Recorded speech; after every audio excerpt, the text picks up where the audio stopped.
Hello. Our group decided to do our fluency theory project on the language production deficit theory. So here's an explanation of this theory. So previous theories of stuttering were based on just motor function deficits, but there started to be a shift with the language production deficit theory, as it suggests a more intricate process of cognition and language that goes into fluency. Some examples of how this may work include when there's difficulty with timing and pacing with speech and sequencing linguistic units, stuttering can occur from that. Stuttering often increases with linguistic complexity. So if the language system is already struggling due to timing or processing issues, more linguistic demands can lead to a communication breakdown, according to Ratner in 2005. So we're going to go through a few key authors of this theory. The first one is Marcel Wingate in 1998. His employment was he was a professor and researcher in speech language pathology. He had a PhD in clinical psychology from the University of Washington, and he lived between 1923 and 2006. So Wingate came up with this theory because he was critical of the previous theories based around motor function. He noticed the patterns in variability of stuttering, such as when stuttering occurs more often in the beginning of sentences, on content words, or on more complex syntax. To him, this suggested that there is a deficit in planning or linguistic function rather than just motor function.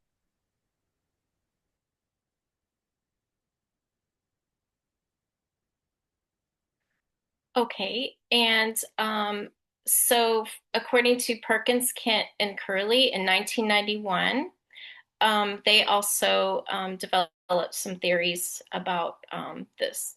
So Perkins was professor of communicative disorders at USC. Kent was professor emeritus of communicative sciences and disorders at UWM, and Curley was professor of speech and hearing sciences. And they all three have PhDs and numerous articles published and have been recognized for contributions to their field. Um, Perkins was born in 1923. Kent was born in 29, died in 2008, and Curley, date of birth, we're not sure, but he died in 2008. Um, Why did they develop this theory on the cause of starting? Well, similar to Wingate, Perkins and his colleagues observed that stuttering varied with linguistic complexity, speaking situations, and emotions. This suggested that stuttering has underlying cognitive and linguistic processes rather than being a motor problem.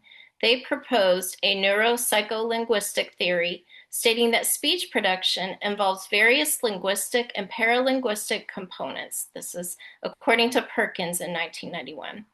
They believe that stuttering occurs with dysynchrony between linguistic and paralinguistic neural systems. And then Kolk and Postma in 1997 were also Dutch researchers and professors of psychology. They both earned PhDs and have many published research articles in the areas of speech and language. The date of birth was not specified, but they're both still living.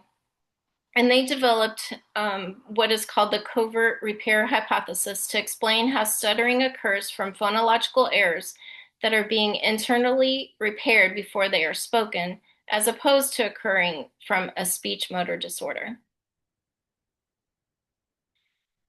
Polk and Postma propose that every individual has a self-monitoring system. As a person who stutters is formulating what to say internally in their mind, the system realizes that the speech is not fluent at the syllable level and will try to repair the errors, resulting in stuttering disfluencies of blocks, prolongations, and repetitions.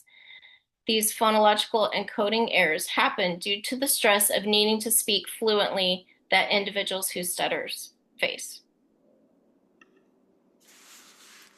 So, the application to explaining fluency and disfluency.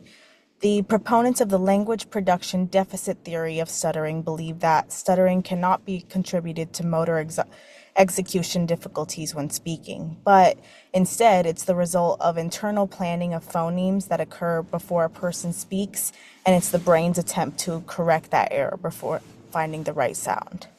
This theory is then strengthened by the fact that stuttering in children increases as the language complexity and demands increase as well.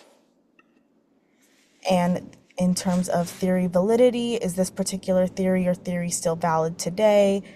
This theory is still valid today because most likely there are linguistic influences that affect stuttering. As we learn more about how genetic environmental factors affect disfluency through data and research, these theories will continue to evolve.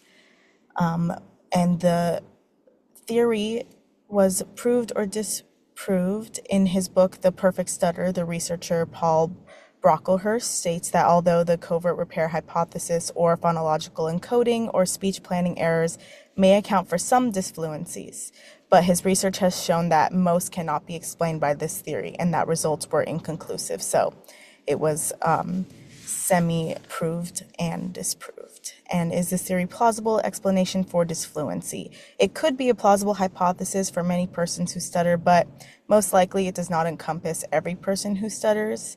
And according to Brundage and Rotner in 2022, language complexity can be a large factor in stuttering behaviors. And they state that a large body of literature suggests that there are word level and utterance level factors that influence the location and frequency of stuttering. And for personal opinions, we were thinking that this theory is very probable because of the individualized nature of stuttering. We recall what we've learned in class when we know that when we meet one person who stutters, we only met one person who stutters, meaning every case is different and can arise due to a combination of factors. The idea that stuttering appears more often in the beginning of sentences or on complex words or syntax due to a deficit in planning or linguistic function is reasonable, because if a person has a language system that is showing signs of struggle due to subtle timing or processing issues, adding more linguistic demands can lead to a communication breakdown because of these psychological factors that translate into motor planning, which thus lead to stuttering. Since we know that creating a more ideal environment can reduce stuttering, we can recognize the link between these linguistically demanding language and communication breakdowns as internal planning issues. Reducing noise and stress in a person's environment can target these planning issues and reduce the pressure that is associated with language complexity. And some questions that we have for the class and just some reflection to think about. So how does the language production deficit theory change how we think about stuttering? And how do you think the difficulty of speaking complex words or syntax affects people who stutter? The third question is, can the covert repair hypothesis help us understand stuttering better?